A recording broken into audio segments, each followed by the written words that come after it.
આપણે સૌ વેલનેસની દુનિયામાં રોજ કેટલાય સંદેશા જોતા સાંભળતા હોઈએ છીએ, પણ ક્યારેય વિચાર્યું છે કે અમુક મેસેજ સીધા આપણા મન પર આટલી ઊંડી અસર કેમ કરી જાય છે? તો આજે આપણે એવા જ એક સંદેશની બનાવટને, એની રચનાને ઊંડાણથી સમજવાના છીએ. ચાલો જોઈએ કે એમાં કેવી રીતે લાગણીઓ અને જવાબદારીઓને એકબીજા સાથે હોશિયારીથી ગૂંથવામાં આવે છે. હા, તો સવાલ એ જ છે, આખરે એવું તે શું હોય છે આ સંદેશામાં? શું છે એની પાછળનું કારણ કે એ ખાલી શબ્દો નથી રહેતા, પણ એકદમ પાવરફુલ અપીલ બની જાય છે? ચાલો આપણે આ સંદેશોનું એક એક પડ ખોલીને જોઈએ અને સમજીએ કે આ બધું કામ કેવી રીતે કરે છે. જો આવા કોઈપણ મેસેજની શરૂઆત ક્યાંથી થાય છે ખબર છે? એકદમ જાણીતી ઘરમાં જોવા મળતી સમસ્યાથી. આ એમનું પહેલું સ્ટેપ હોય છે, લોકોને પોતાની સાથે જોડવાનું. જેમ કે હોર્મોનલ ઇમ્બેલેન્સની વાત હોય કે પછી નબળાઈ, સ્ટ્રેસ, અનિયમિત માસિક, પીસીઓડી કે પીસીઓએસ જેવી તકલીફો. હવે આ બધી સમસ્યાઓ એવી છે ને જે આપણે ક્યાંક ને ક્યાંક આપણી આસપાસ સાંભળતા જ હોઈએ છીએ. એટલે જેવું આ મુદ્દો સામે આવે, આપણું ધ્યાન તરત જ ખેંચાય. કેમ? કારણ કે આ સીધું આપણને કનેક્ટ કરે છે, આપણી લાઈફ સાથે જોડાયેલું લાગે છે. પણ વાત અહીં અટકતી નથી. હવે આ મેસેજ એક સ્ટેપ આગળ જાય છે. એ ખાલી પ્રોબ્લેમ નથી બતાવતો, પણ સવાલ પૂછે છે કે આ બધું કેમ થઈ રહ્યું છે? અને એનો જે જવાબ આપવામાં આવે છે ને, એ ખરેખર બહુ ઇન્ટરેસ્ટિંગ છે. એ શારીરિક કારણોથી હટીને સીધા એક મોટા કલ્ચરલ પોઈન્ટ પર ફોકસ કરે છે.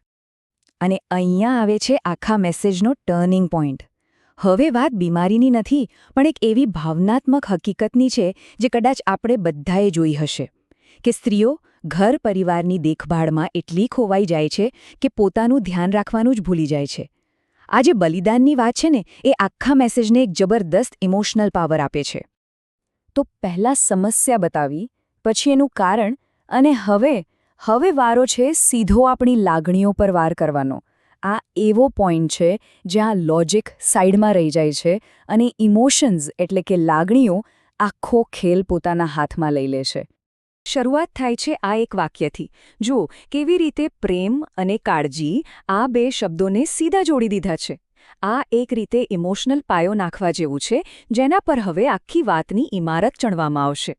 અને પછી આવે છે સીધો હૂક. અહીંયા કાળજી રાખવી એ ખાલી એક લાગણી નથી રહેતી, એ બની જાય છે એક જવાબદારી. અને આ જવાબદારી શબ્દનો ઉપયોગ અહીં બહુ જ સ્માર્ટલી થયો છે. કેમ કે જેવી જવાબદારીની વાત આવે, આપણે કશું કરવા માટે નૈતિક રીતે બંધાઈ જઈએ છીએ, ખરું ને? તો સવાલ એ છે કે આ જવાબદારી કોની છે? મેસેજ એકદમ ક્લિયર છે. દરેક પતિની, દરેક દીકરાની અને આખા પરિવારની. મતલબ કે કોઈને પણ બાકાત નથી રાખ્યા. અને એટલે જ આ અપીલ એકદમ પર્સનલ અને ડાયરેક્ટ બની જાય છે.